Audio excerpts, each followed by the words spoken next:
Hi guys, this is Dr. Shubha Jyoti and welcome back to my channel. And in this video, I just wanted to talk to people who are going to be giving their DNB exams when it comes to anesthesia.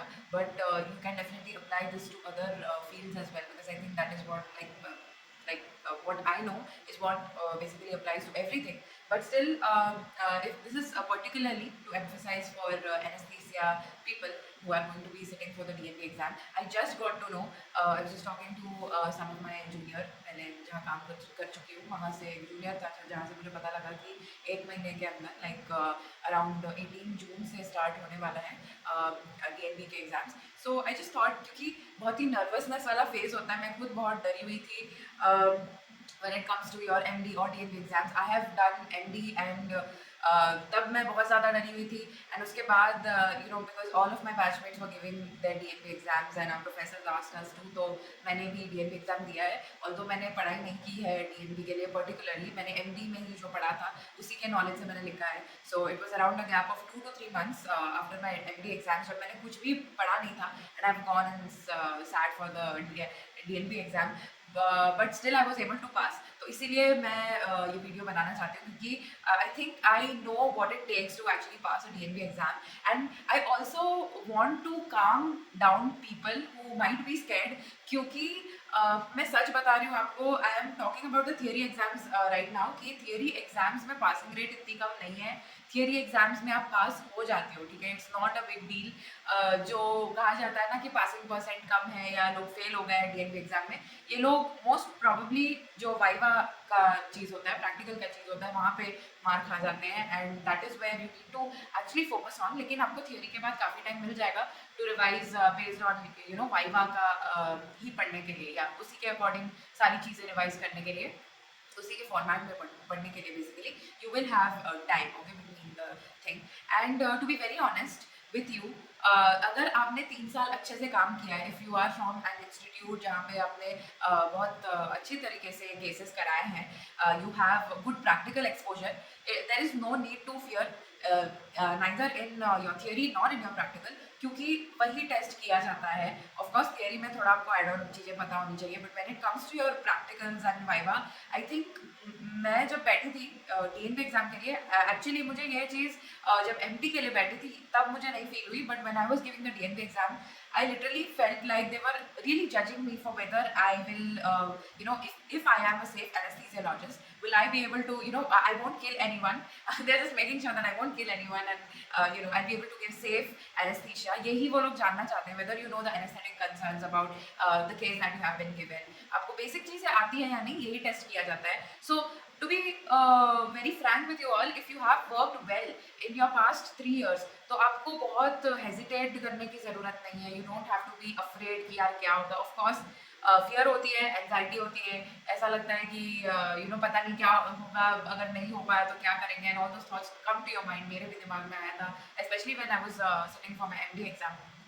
But all these thoughts are very normal, I would say, and it's okay to feel that way. ये scary होता है कि you have worked all of your 3 years, और फिर ये fear रहता है कि भाई अपने बैचमेट्स पास आउट हो जाएंगे और हम अगर रह जाते हैं तो क्या होगा. ये मेरे माइंड में था, क्योंकि हमारे यहाँ पे उन्होंने ये फैला रखा था चीज़ कि somebody will be failing, 1 or 2 people will be failing. ये वहाँ पे बना दिया था वैसा सिचुएशन, लाइक वैसा बोल दिया था हमको. तो that is why we were so scared कि मतलब कैसे होगा क्या होगा, स्पेशली व्हेन और पार्शियलिटी और ये सब भी होती है MD में. तो ये सब चीज़ें थी मेरे माइंड में. ऑफकोर्स DNB तो अलग ही चीज़ है कि you will not know people at all, so you don't have any kind of support and all of those things. तो होता है ये सब. बट मेरा कहने का मतलब आप लोगों से ये है कि if you have worked hard the past 3 years, and you have had good exposure to the patients, तो ऐसा कभी होगा नहीं कि आप कोई भी आंसर लिख नहीं पाओगे या बता नहीं पाओगे when it comes to viva. तो it's okay to feel this way, it's okay to feel scared. मैं बस यही आपको एम्फसाइज करना चाहती हूँ. Other than that, coming to practically what you can do, तो जो पेपर 1 और 4 होते हैं when it comes to anaesthesia, तो वो दोनों ही बहुत मैं कहूँगी टफ होते हैं according to me, because your paper 1 is very theory based, ठीक है. उसमें आपको वो लोग फिजियोलॉजी पे और एनाटॉमी पे और ये सब चीज़ें पूछेंगे. 2 and 3 I find very easy, because they are asking you basically management, ठीक है, और उसके आसपास की चीज़ें पूछेंगे. So I feel like that's something that you will be able to write if you have seen your cases. You will know how to put it on paper. आप कुछ तो लिख के आ ही सकते हो पेपर 2 और पेपर 3 में.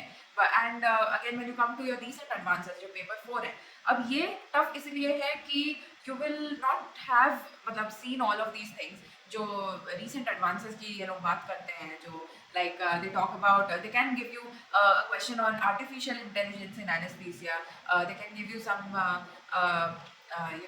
medical legal issues and ऐसा कुछ क्वेश्चन आया था मेरे टाइम पे. So and out of the blue कुछ भी पूछ सकते हैं, ऐसी भी चीज़ पूछ सकते हैं जो शायद आपको पता भी ना हो. ठीक है, मेरे टाइम पे एक और पाइप्स फ्रेमवर्क करके कुछ था, वो पूछ लिया था. सो basically what I'm telling you is paper 4 might have things you might not even have heard of. ठीक है, आपको पता नहीं होगा, आपने ओटी में किया नहीं होगा, आपने देखा नहीं होगा, ऐसी चीज़ों के बारे में वो लोग पूछेंगे आपको पेपर 4 में. सो इट्स इम्पॉर्टेंट कि जो भी आपको लग रहा है like it's important to go through those year books जो होते हैं. You can find it on the Telegram group जिसमें एमडी एनेस्थीसिया के रेजिडेंट्स होते हैं, वो आप पढ़ लो. और जो जो भी प्रीवियस ईयर्स में जो भी आए हैं ये सब करना, specially for paper 4 and paper 1 is really important. What I am telling you is अभी लास्ट का मंथ है, डेफिनेटली आप लोगों ने कुछ ना कुछ तो पढ़ा ही होगा to the past 3 years. And also जो आपका क्या बोलते हैं जो प्रीवियस कुछ मंथ्स रहे हैं एग्जाम से जस्ट पहले, उसमें भी definitely you might have studied. And also कुछ इंटरनल एग्जाम्स भी लिया जाता है डीएनबी के, तो उसमें भी उसके लिए भी आपने पढ़ा होगा, आपने कुछ ना कुछ तो किया ही होगा डेफिनेटली. तो मैं ये आपसे बोलना चाहती हूँ that in these last days of your exam, you should be concentrating on the topics that are in paper 1 and paper 4, that is for sure. And जो paper 2 और paper 3 है उसको आप ending में भी थोड़ा बहुत उठा के you can read it up.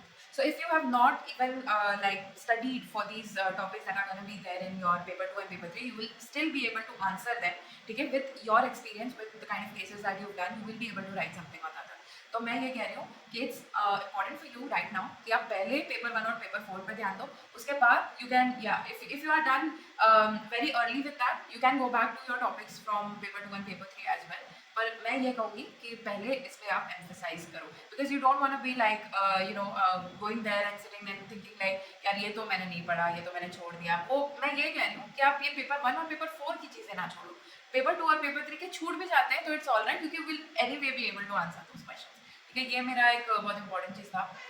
And secondly what I like to say is DNB का जब आता है सवाल, तो mostly these are all repeated question. ठीक है, तो मैं ये बोलूँगी कि मिनिमम लाइक हमने तो लास्ट 10 ईयर्स के पेपर्स उठा के वी हैड सॉल्व्ड एवरीथिंग.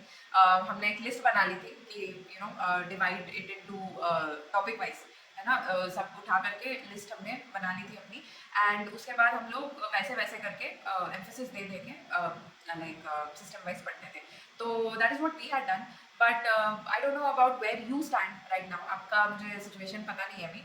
तो what you can do is if you have not done any questions पहले के, अभी तक कुछ भी नहीं किया है, तो I would say target for last 5 years के क्वेश्चंस जो भी है, definitely most part of it will get covered. ठीक है, आप पिछले जो 5 साल के डीएनबी पेपर्स है सारे उठाओ और सबको सॉर्ट आउट करो इन डिफरेंट टॉपिक्स. एंड उसी को एम्फेसिस दे के आपको पढ़ना है. आई थिंक जो डीएनबी का बुक है Kaushik Joginath, have already sorted out everything, but I don't know whether it's up to date और not, so just check that out. And जो डीएनबी के प्रीवियस ईयर्स पेपर्स है अवेलेबल होते हैं मेन वेबसाइट पे, so you can just go there and compile everything and just do all those things. Other than that, I feel yeah, I think that's it. That's all I want to be telling you all.